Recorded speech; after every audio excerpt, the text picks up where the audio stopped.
Being a musician, I'm always interested in instruments of all kind. Old, new, guitar, bass, trumpets, it doesn't matter. But there's one guitar I'd care to never own again.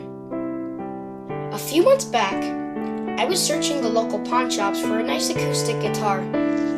I had seen tons in different shops all over the area, but nothing really caught my eye until I saw this one.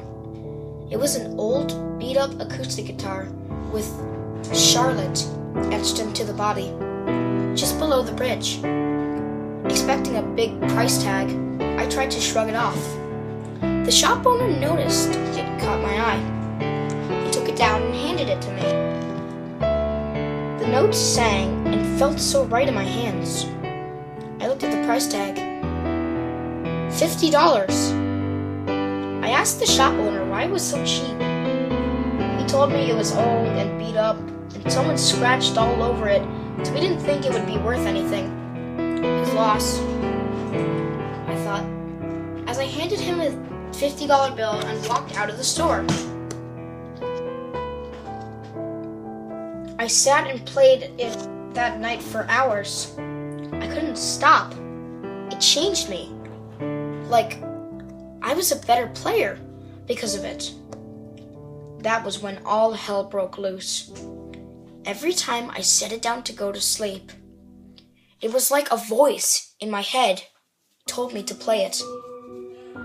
I played all through the night, never sleeping a wink. I was getting ready to go to work, and the guitar called to me again. This went on for days. I got the occasional nap and ate a meal or two a day, but I played endlessly.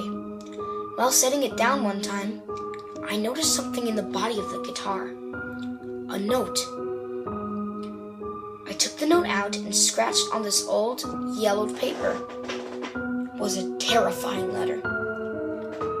Whoever owns this guitar, I'm sorry. I couldn't bear to keep it. The voices. The effing voices. It has me, and it won't let go. I just need rid of this goddamned guitar. My heart sank. I set the guitar in my room and left the house, locking the door behind me. I drove around for a while, but I couldn't stop thinking about the guitar. I went to my best friend's house to try and occupy myself, but he opened the door and I looked in shock. Dude, you're as white as a ghost. Where have you been for the past few days? You haven't answered your phone. I just walked in his house and sat down. He got me a beer. Here's where I lose myself. My friend tells me I just kept repeating, Charlotte, I need to get back to Charlotte. I fell asleep on his couch that night where Charlotte couldn't get me. My friend woke me up about 11 a.m. the next morning. I asked what was up with me last night. I just shrugged it off and went to my car and drove home. I walked to the door to see a note from the shop owner where I got Charlotte. I'm sorry for what I did. By now you should know what I'm talking about. But I couldn't let those voices have me anymore. She's your problem now. I walked to my house to find nothing out of the ordinary. I went to my room where I left Charlotte. On the wall opposite to my door, someone had carved into my wall with a knife. Charlotte's mine, and you can never have her. I grabbed the guitar and ran out of my house. I was going to end it once and for all. As I rushed through the door, a string snapped and lashed across my hand, cutting across my palm. 2 drops of blood hit the ground, and the shape of a heart, and the string fell right on top, smearing the heart away. I jumped in my car and drove out to my grandpa's old farm.